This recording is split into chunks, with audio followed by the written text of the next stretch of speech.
Hola, somos el equipo número 6 y hablaremos sobre el tema tiroiditis. Los integrantes del equipo es Barrera Reyes, Ana Cristina, Campuzano Sánchez, Ailena Aurora, Jacinto Magaña Emily Jacqueline y Minalay Dircio Alair. Siguiente, por favor.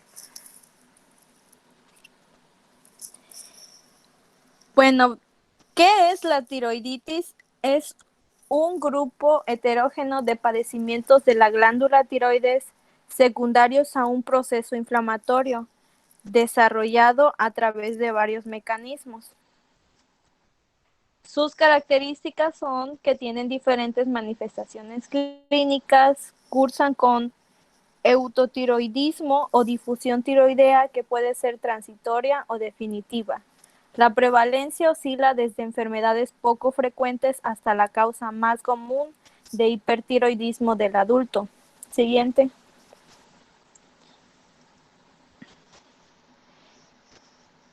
La tiroiditis aguda infecciosa es un proceso inflamatorio de la glándula tiroides generado por agentes microbianos. Es un padecimiento raro. Hay solo 300 casos en adultos y 100 casos en niños reportados. En recién nacidos también se presenta. Se puede presentar en ambos sexos. En adultos, la infección se produce en la mayoría de los casos por vía hematógena, desde un foco de piel, tracto respiratorio bajo, gastrointestinal o genitourinario. El tejido tiroideo parece estar protegido de noxas infecciosas por varias razones, entre las que se describe su cápsula rica vascularización, su extenso drenaje linfático y el alto contenido de yodo y de peróxido de hidrógeno, ambos con efecto bactericida. Siguiente.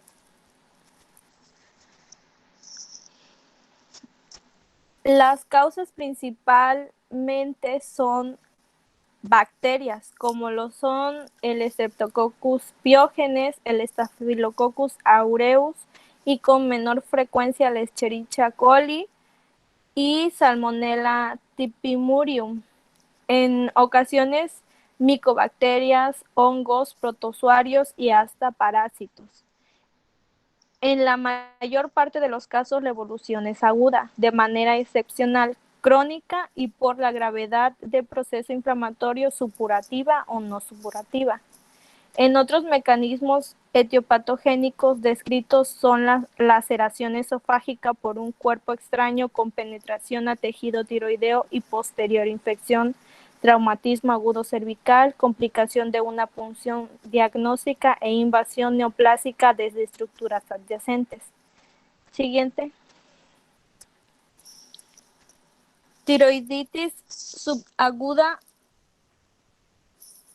es un proceso inflamatorio que permite en forma espontánea de la glándula tiroides de naturaleza benigna, de causa probablemente viral, que produce alteraciones transitorias de la función tiroidea y no deja secuelas.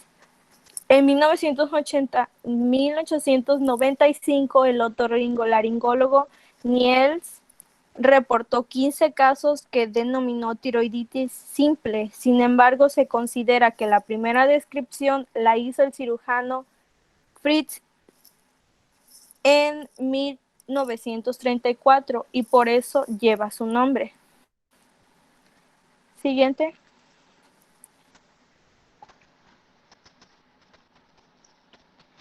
La causa viral es la más probable, no obstante, las evidencias que la apoyan son indirectas. Como antecedente de una infección por virus de vías respiratorias superiores, asociación con enfermedades virales, como el adenovirus, eh, Epstein-Barr, entre otras, o inicio después de la aplicación de la vacuna contra hepatitis B. Sin embargo, hasta la fecha las evidencias no son definitivas. Un mecanismo autoinmunitario se ha propuesto por la presencia de anticuerpos antitiroideos al inicio del padecimiento, pero esto puede ser más bien el efecto y no la causa. En algunos grupos étnicos, la relación con el antígeno HLA-B35 sugiere predisposición genética. Siguiente.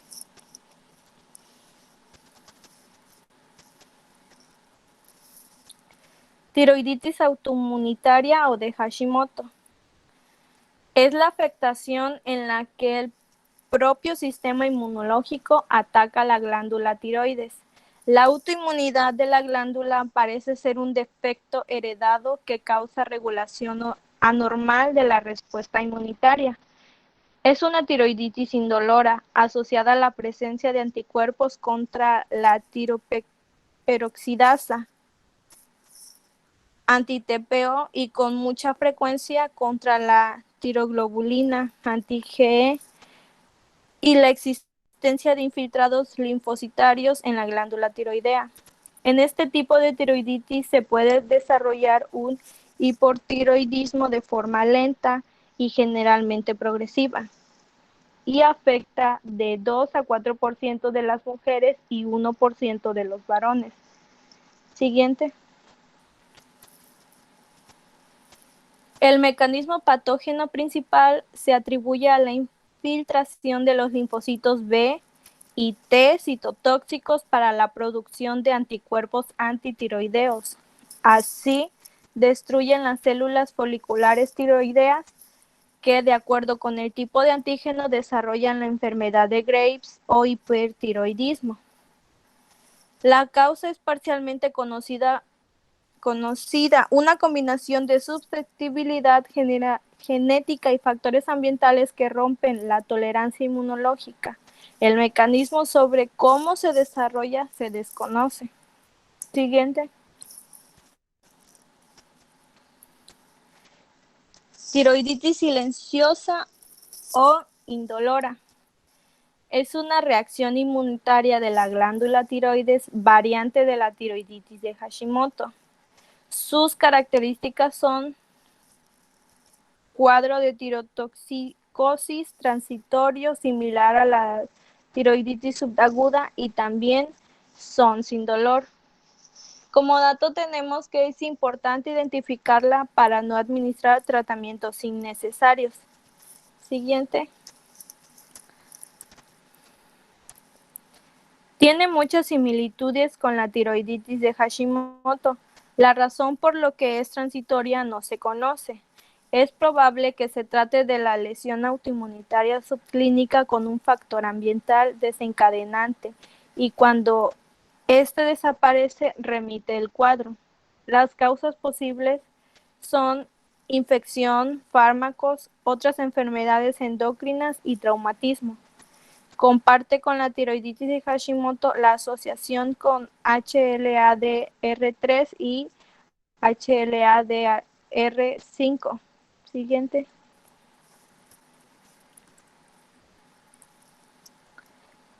Tiroiditis posparto. Es la enfermedad autoinmunitaria tiroidea que se inicia en el primer año de posparto en mujeres que no refieren disfunción tiroidea previa. Tiene varios tipos de aparición clínica. La mayor parte de los casos son transitorios. Siguiente.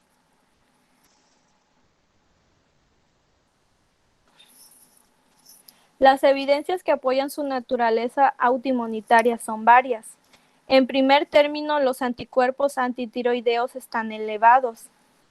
La antiperoxidasa y antitiroglobulina en el primer trimestre del embarazo, quienes tienen 30-50% de posibilidades de desarrollarla en comparación con las mujeres que tienen anticuerpos negativos.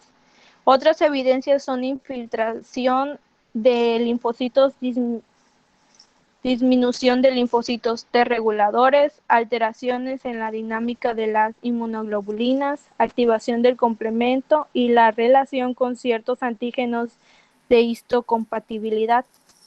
El mecanismo por el que aparece después del parto no está definido y la mayor parte de los casos es reversible. Se ha propuesto un rebote inmunológico de la inmunosupresión selectiva del embarazo. Un elemento de esta hipótesis es el microquiremismo fetal, que es la presencia de células del feto en algunos órganos de la madre, las cuales iniciarían una reacción inmunológica con las células maternas de tipo reacción injerto contra hospedadero. Durante el embarazo, la tolerancia inmunológica disminuye y la súbita supresión en el parto intensifica la actividad inmunológica por arriba de lo normal. Hay dos fases. La primera, entre el primer y cuarto mes, es el aumento de la actividad inmunitaria celular que favorece el desarrollo de la tiroiditis posparto. La segunda exacerba la inmunidad humoral, favoreciendo la resida o el inicio de la enfermedad de Graves. Siguiente.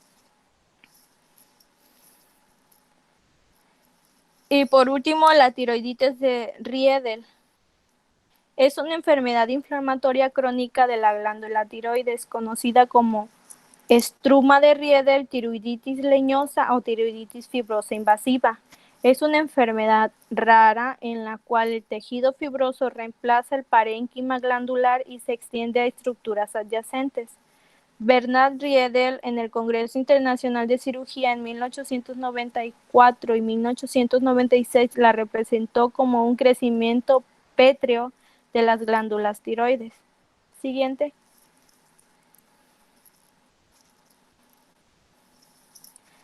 Hasta la fecha se desconoce su etiología, pero existen las siguientes posibilidades.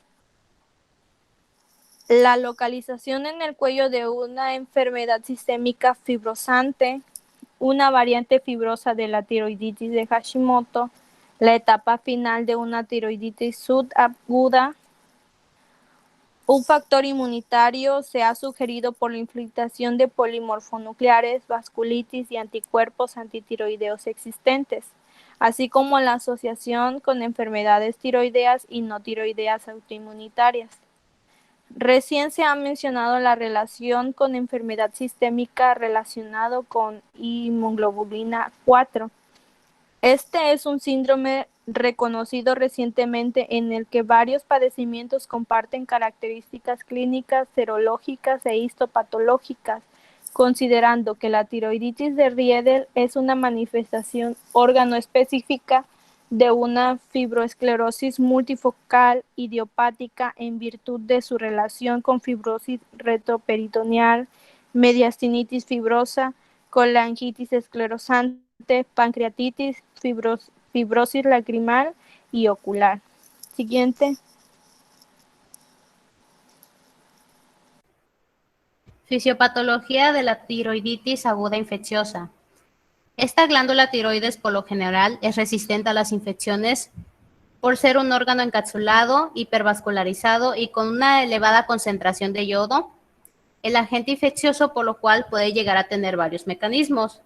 El primero de ellos es mediante la circulación sanguínea de los focos distales, ya sea por vías respiratorias inferiores, piel o aparato gastrointestinal, que es el más frecuente en adultos. En el siguiente puede ser por restos embrionarios infectados, como el quiste del conducto tirogloso o fístula del seno piriforme, que es la causa más común en niños después de una infección de las vías respiratorias superiores. Siguiente, por favor. También puede ser por extensión de procesos infecciosos vecinos, ya sea por el espacio retrofaringio, mastoditis, etc. Un factor predisponente es la enfermedad tiroidea preexistente, como el bocio simple y nodular, tiroiditis de Hashimoto, carcinoma de tiroides e inmunocompromiso. El 80% de los agentes microbianos son bacterias. En adultos es Streptococcus pyogenes y Staphylococcus aureus. En los niños es Streptococcus alfa y beta hemolítico, anaerobios y hongos de los géneros Candida, Aspergillus, Nocardia y también enfermos inmunocomprometidos. Siguiente, por favor. En la fisiopatología de la tiroiditis subaguda o de Kerr-Rain, se dice que esta glándula tiroides presenta un infiltrado inflamatorio característico o alteración de los folículos tiroideos y la presencia de las células gigantes multinucleadas, en algunos de los casos folículos, y estos cambios foliculares avanzarán a la formación de granulomas acompañados con fibrosis y finalmente la tiroides recuperará su estado normal. Esto ocurre en pocos meses de haber iniciado la enfermedad. Siguiente, por favor. En el diagnóstico de la tiroiditis aguda y subaguda, encontraremos primeramente la fiebre, que es el más común en la tiroiditis aguda que en su forma subaguda. También está la tirotoxicosis, que no está presente en la tiroiditis aguda, pero sí en la tiroiditis subaguda. En esta sí está presente. El dolor de cuello se presenta en ambas clasificaciones. El bocio doloroso se presenta en ambas clasificaciones, pero va a ser más frecuente la tiroiditis aguda. La flogosis, que se presenta en la tiroiditis aguda, pero no se presenta en su forma subaguda. También se puede presentar leucocitosis en ambas clasificaciones. También se presenta la velocidad de sedimentación globular en ambas clasificaciones. También está la captación del yodo 131. En la forma aguda se va a encontrar normal y en su forma subaguda se va a encontrar disminuida. En las pruebas de función tiroidea, en su forma aguda van a ser normales, pero en cambio en su forma subaguda estas van a ser anormales. En la respuesta de los antibióticos va a ser positiva en su forma aguda y negativa en la forma subaguda. Pero por el contrario, en la respuesta de los esteroides, en su forma aguda, va a ser negativa y en su forma subaguda esta va a ser positiva. Se menciona que el diagnóstico diferencial con una tiroiditis subaguda en este caso va a ser más intenso y con datos de septicemia. Además, las concentraciones de hormonas tiroideas son normales. En la biopsia, la cual se realiza por medio de aspiración con aguja fina, permite ver el diagnóstico en alguno de los casos y obtener material para identificar el agente Siguiente, por favor. La fisiopatología de la tiroiditis autoinmunitaria.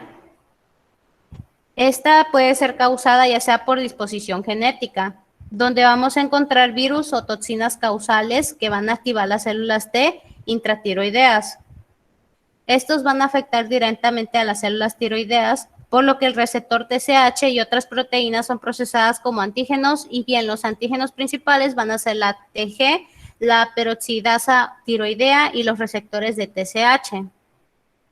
Siguiente, por favor. En el diagnóstico de la tiroiditis autoinmunitaria, para este vamos a encontrar dos etapas, que es la etapa sintomática y la etapa asintomática. En la asintomática vamos a encontrar bocio con hipotiroidismo subclínico, donde la TSH va a estar elevada, la T4 va a estar libre normal y los anticuerpos antitiroideos van a encontrarse positivos. En la de no bocio e hipotiroidismo subclínico vamos a encontrar la TSH elevada y la T4 libre, normal, con anticuerpos antitiroideos positivos. Siguiente, por favor. En el diagnóstico de la tiroiditis autoinmunitaria, en la etapa sintomática, vamos a encontrar dos tipos, en donde el bocio e hipotiroidismo clínico no congénito, la TSH va a estar elevada y la T4 va a estar libre disminuida. Y por último, los anticuerpos antitiroideos se van a encontrar positivos. Por otro lado, el hipotiroidismo clínico no congénito, vamos a encontrar la TSH elevada, la T4 libre disminuida y los anticuerpos antitiroideos positivos. Siguiente, por favor. En el diagnóstico diferencial de la tiroiditis autoinmunitaria, como primer punto encontramos el bocio multinodular no tóxico, donde la función tiroidea es normal y los anticuerpos antitiroideos son negativos. El siguiente punto, el bocio del adolescente por incremento de los requerimientos de yodo. En esta edad, la función tiroidea es normal y los anticuerpos antitiroideos son negativos. Siguiente, por favor. En el diagnóstico de la tiroiditis silenciosa o indolora, se dice que es importante identificar de manera adecuada, con el fin de no administrar tratamientos si es necesario, de acuerdo a las características clínicas de sospecha, que son un cuadro de hipertiroidismo de corta evolución y de intensidad leve. Se dice también que este se presenta sin oftalmopatía ni antecedente de ingestión oral de hormona tiroidea y captación disminuida. Siguiente, por favor. En el diagnóstico de la tiroiditis de Riedel, se dice que se va a basar de acuerdo a los criterios de diagnóstico modificados de Wulner, que son, como primer punto, proceso fibroinflamatorio de toda o una parte de la glándula tiroides. En el segundo punto, evidencia histológica de extensión de las estructuras vecinas. Y en el punto número C, menciona ausencia de neoplasia maligna. El estudio histopatológico muestra infiltración extensa de linfocitos, células plasmáticas, neutrófilos y eosinófilos. Gruesas bandas de tejido fibroso dividen la tiroides en pequeños lóbulos. Siguiente, por favor. El otro punto menciona que en el ultrasonido se muestra una imagen tiroidea difusa, hipoecoica, hipovascular, con apariencia de fibrosis extrema. Puede identificar involucramiento de las carótidas. En el siguiente punto, que es la elastografía, esta va a corroborar la rigidez del tejido. Con la tomografía es posible mostrar la afección de los órganos vecinos. Y por último, la resonancia magnética nuclear revela una masa hipointensa, en contraste la tomografía por emisión de positrones. Esta demuestra el aumento en la captación en las áreas de fibrosis e inflamación. Se puede utilizar para investigar la existencia de otros sitios de inflamación. Siguiente, por favor.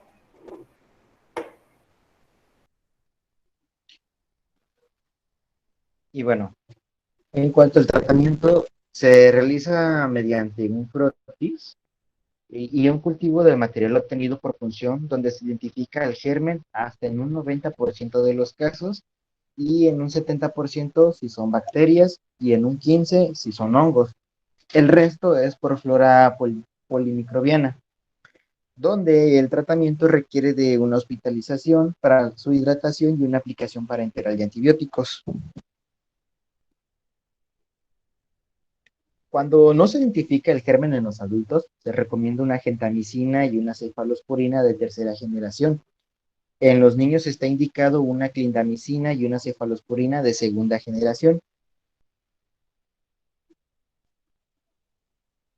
En el caso de identificarse un absceso en el tratamiento de una tiroiditis y una aguda infecciosa, el paciente cursa con un deterioro hemodinámico donde se recomienda una función evacuadora guiada por un ultrasonido.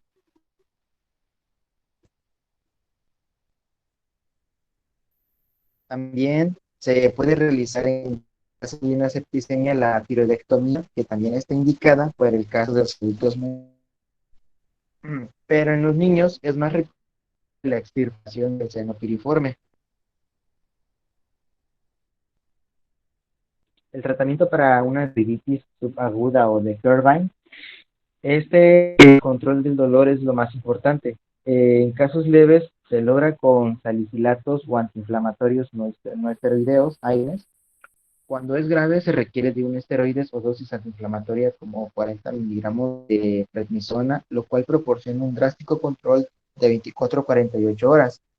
Y la falta de respuesta puede indicar otro tipo de patología, en donde el tratamiento se administra por 3 a 4 semanas.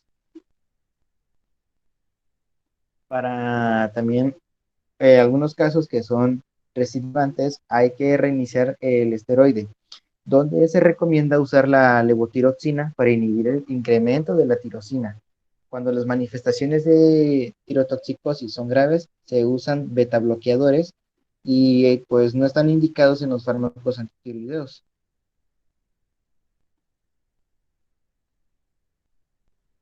Para un tratamiento de tiroiditis autoinmunitaria, depende de la etapa en la que se realiza el diagnóstico. cuando solo existen anticuerpos antitiroideos y el funcionamiento de la glándula tiroides es normal. La vigilancia es lo más conveniente con una valoración periódica cuya frecuencia dependerá si existen o no factores de riesgo para desarrollar un hipotiroidismo. Esto también tiene que ver mucho de acuerdo a los antecedentes familiares por enfermedad tiroidea autoinmunitaria, por ejemplo, en mujeres mayores de 40 años de edad, familiares que tengan diabetes mellitus tipo 1, síndrome de Down o síndrome de Turner, entre otros. Cuando las concentraciones de tirosina son circulantes y se elevan, este tema es muy controversial, ya que cuando se inicia un tratamiento sustitutivo, el criterio más aceptado es el momento en el que la tirosina es mayor a 10 miliunidades por litro, con unos anticuerpos de antiperoxidasa positivos, debido a que estos pacientes tienen un 4.5% de posibilidades de desarrollar el hipotiroidismo en un año.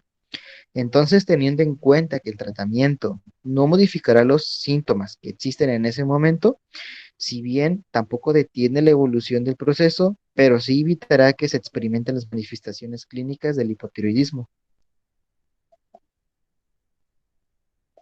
Por otro lado, cuando el bocio es pequeño, también se recomienda una observación y hay casos en los que se involuciona de manera espontánea. Cuando las dimensiones son mayores, es conveniente proporcionar la levotiroxina y a dosis supresivas en posmenopáusicas por no más de un año para evitar el riesgo de hipertiroidismo subclínico. En jóvenes hay una buena respuesta. En el caso de lesiones nodulares, está indicado el ultrasonido con sospecha de malignidad, que se debe hacer una biopsia por aspiración. Cuando existe un hipotiroidismo clínico y bioquímico, hay que iniciar una sustitución con levotiroxina y en un 20% puede remitir el cuadro de forma espontánea.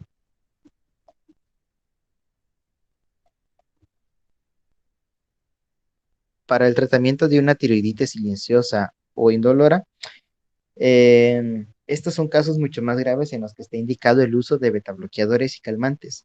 También puede estar contraindicada la administración de quinolonamidas y sobre todo el yodo radiactivo.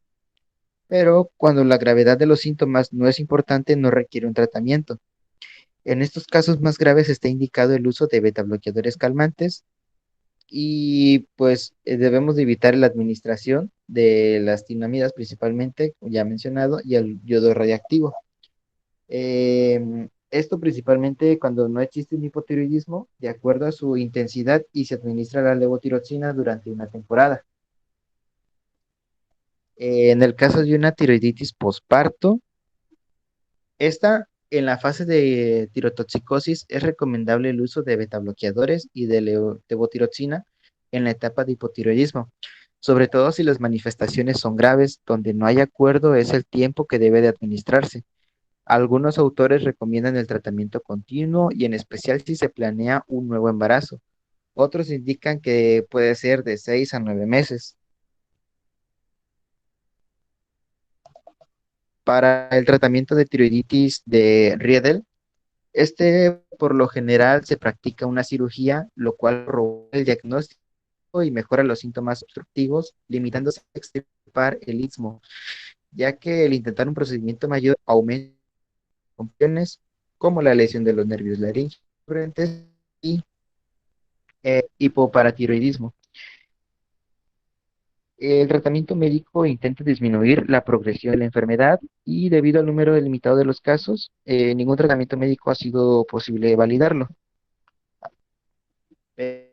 En cuanto al uso de los medicamentos, son mucho más útiles los glucocorticoides y el tamoxifeno, en el cual se realiza en forma empírica, y los corticosteroides se inicio. Estos son mucho más útiles en las primeras etapas cuando se predomina la inflamación sobre la fibrosis. Esto debe de hacerse con una dosis de 100 miligramos de prednisona. Y cuando no existe una respuesta, se puede utilizar el tamoxifeno a dosis de 10 a 20 miligramos. ¿En qué casos especiales se puede suspender este tratamiento? Bueno, se dice que hay una posible influencia negativa para la respuesta, en lo cual es el tabaquismo. Cuando existe este tipo de respuesta, por lo general se dice que es mejor solicitar al paciente que suspenda la administración del tamoxifeno. por lo cual al solicitar esto, se dice que entonces recién se ha podido observar una significativa reducción del bocio con una combinación más recomendable de los medicamentos como el micofenolato mofetil de 1 gramo cada 12 horas y 100 miligramos de prednisona, donde estos fármacos en conjunto pueden inhibir la proliferación de los linfocitos T y B y la producción de los anticuerpos. Y cuando existe el hipotiroidismo, se deberá administrar una dosis sustitutiva de levotiroxina.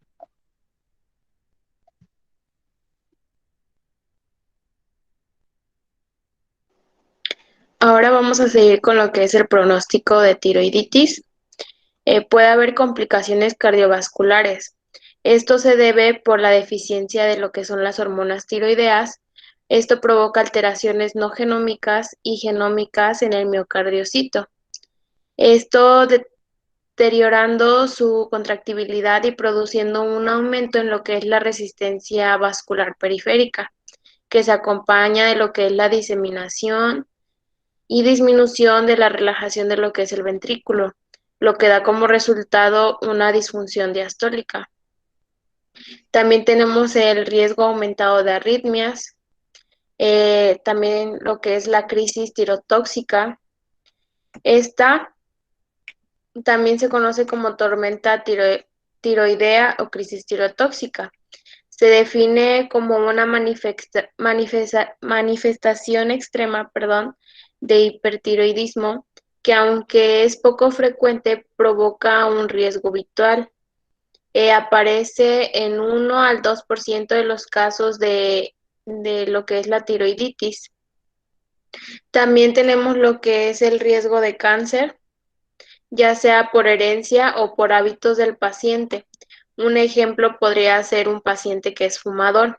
Como dato, normalmente lo que es la tiroiditis postparto evoluciona a la resolución completa después de una fase de hipotiroidismo transitorio.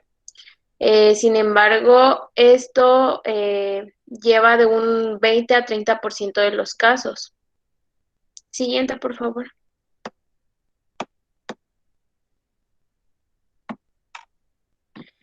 Vamos a continuar con lo que es el caso clínico de tiroiditis. Tiroiditis aguda como causa de fiebre de origen desconocido. En esta vamos a mencionar un paciente, mujer de 38 años de edad con antecedentes de rinitis alérgica y faringitis crónica. Presentó un cuadro febril de 38.5 grados centígrados acompañado de escalofríos, temblores, malestar general de comienzo súbito. Este precedió unas horas antes de ligero dolor abdominal y diarreas líquidas. Los síntomas digestivos desaparecieron espontáneamente, pero la fiebre continuó presentándose cada tarde y requirió un uso de antipiréticos. Después de 15 días, además de la fiebre elevada vespertina, aparecieron otros síntomas como fue la astenia marcada, anorexia y también incluso la pérdida de 6 kilogramos en lo que es en este periodo y dolor a la deglución. Igualmente se presentaron lo que fueron calambres, temblores generalizados, palpitaciones con o sin fiebre y dolor lumbar. Siguiente, por favor. En lo que fue el examen físico se mostró palidez cutánea mucosa discreta, afección de lo que es el estado general. El aparato cardiopulmonar tuvo lo que es un murmullo vesicular normal, tonos cardíacos golpeados y taquicárdicos y no hubo soplos. En lo que fue el abdomen no presenta alteraciones, fosas lumbares dolorosas, al puño percusión, genitales externos y mamas fueron normales, el tacto rectal y vaginal por igual fueron normales. En lo que fue el cuello, se mostró que es un cuello corto, movible, se mostró tiroides palpable a extensas de ambos lóbulos, de superficies irregulares, dolorosos, leve aumento de temperatura. No se palparon adenopatías. Siguiente, por favor.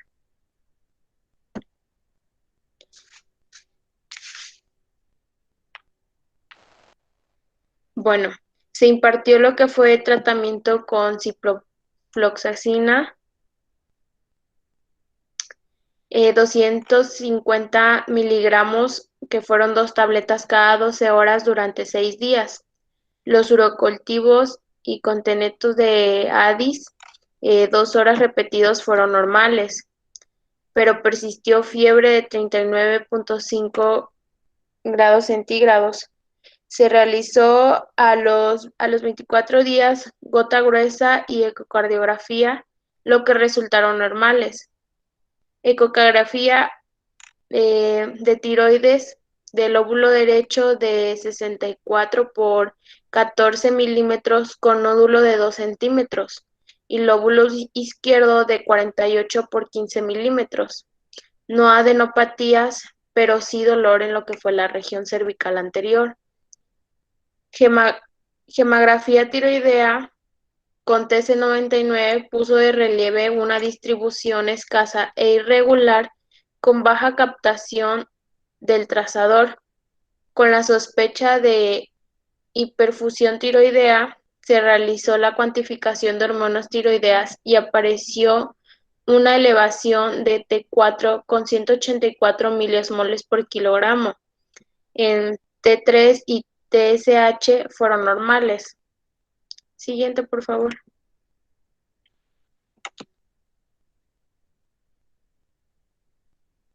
Se impulsó lo que fue el tratamiento con ibuprofeno, 400 miligramos, 4 tabletas diarias y propanol, 10 miligramos, 3 tabletas por día. 5 días después de ser impuesta a la anterior terapéutica, desapareció la fiebre junto con la taquicardia. A lo que fueron los 30 días de supervisión por consulta, los paramédicos clínicos y de laboratorio se mantuvieron normales. Los parámetros clínicos y de laboratorio, perdón. El diagnóstico de la paciente fue una tiroiditis subaguda de Kerabin que se manifestó como una fiebre de origen desconocido, de la cual hay pocos casos reportados en lo que es la literatura. Siguiente.